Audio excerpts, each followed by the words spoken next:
you ever notice that the Beatles, when they were singing on stage, they shared microphones?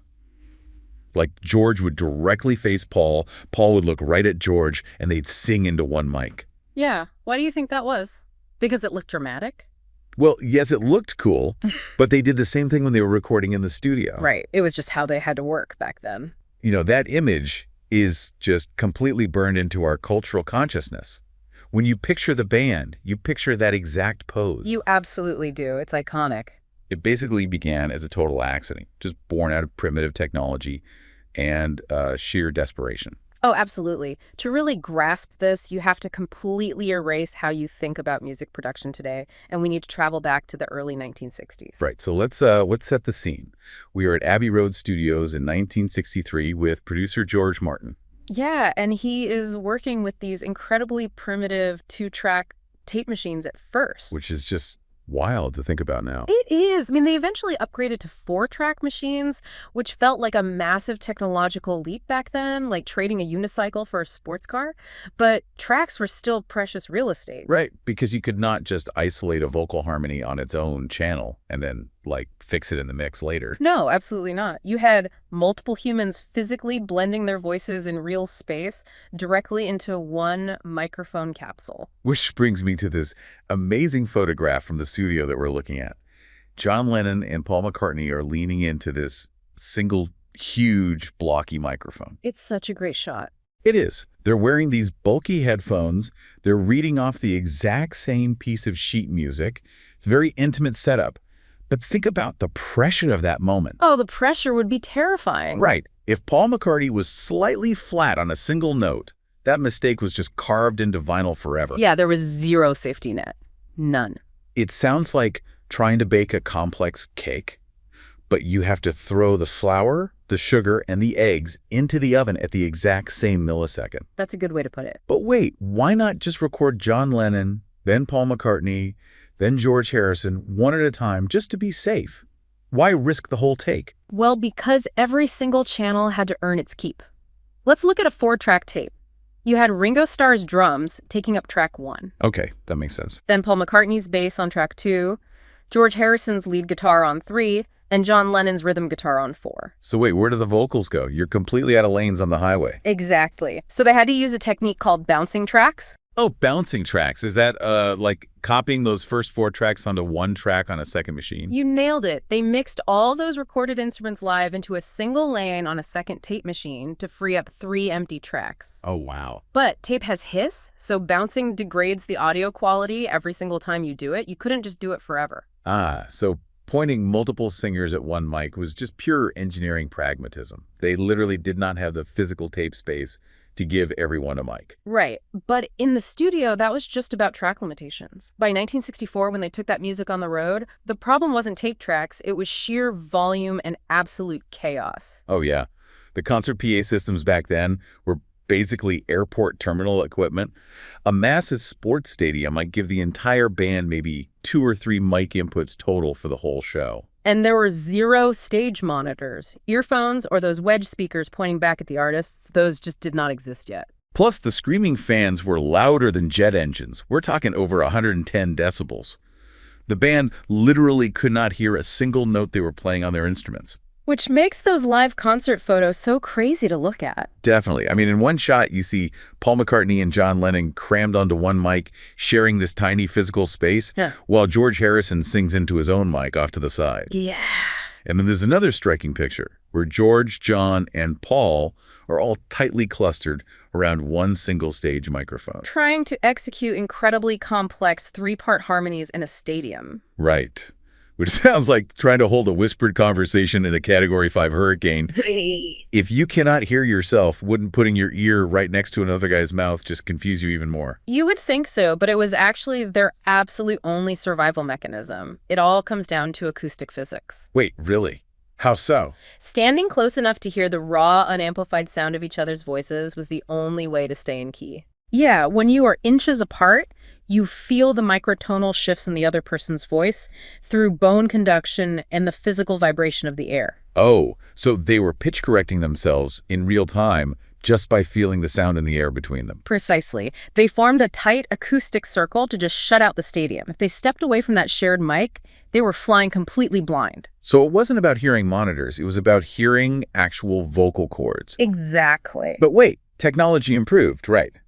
By 1967, recording Sgt. Pepper, they had access to much better gear. And by Abbey Road in 1969, proper 8-track recording was fully available.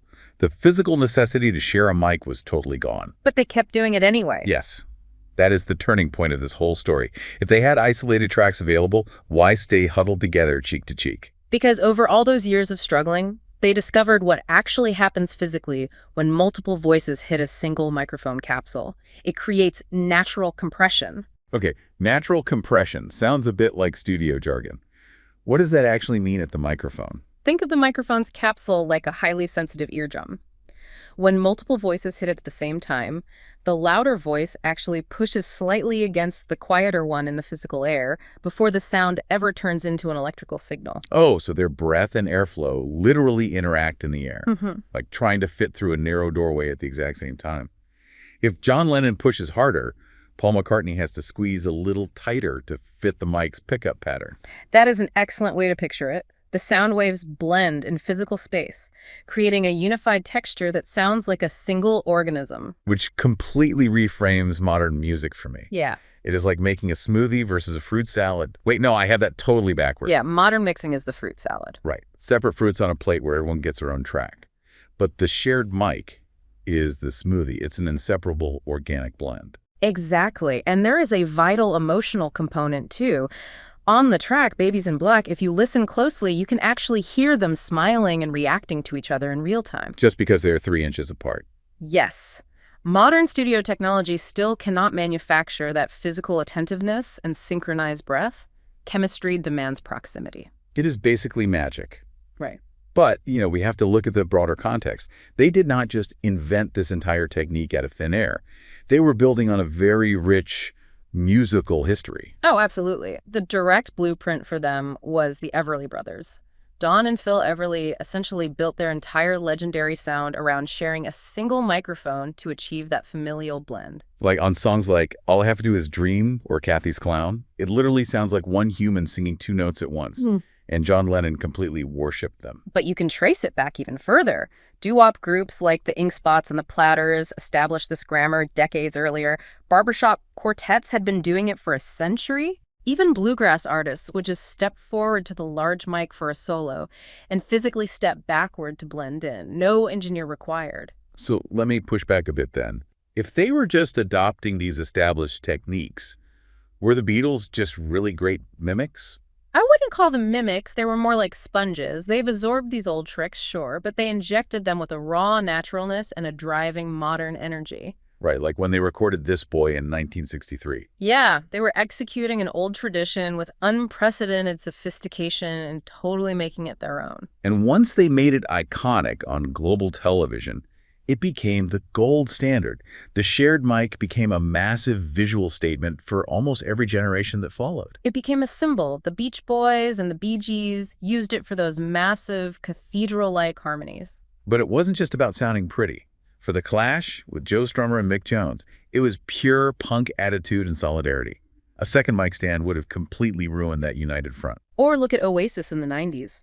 Liam and Noel Gallagher sharing a mic communicated brotherhood, but also intense rivalry and mutual dependence all in one fraught image. Even today, you see indie and folk artists using a single large microphone.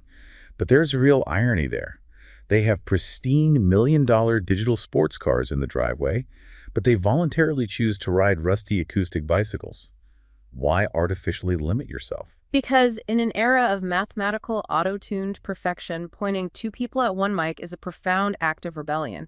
It says we want human imperfection and breath. We want to sound like living people, not software. That is so true. It started as this incredibly primitive problem to be solved, but forcing them into that tiny space created a kind of musical telepathy. It forced 4 brilliant individuals to become so dependent on each other's physical presence that they produced a singular organism. And it makes you wonder about music today. Artists often record isolated vocals in separate countries, emailing files back and forth. Yeah, they never even breathe the same air. Exactly. We are gaining infinite tracks, but are we losing our musical telepathy?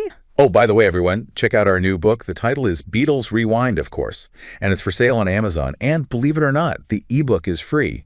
You can download it for free right now from Amazon and start reading it on your phone, tablet, or your computer. Yep, it's also in paperback and hardcover, but those are kind of expensive. Worth every penny. Until next time, when you listen. Your mind conducts its own symphony.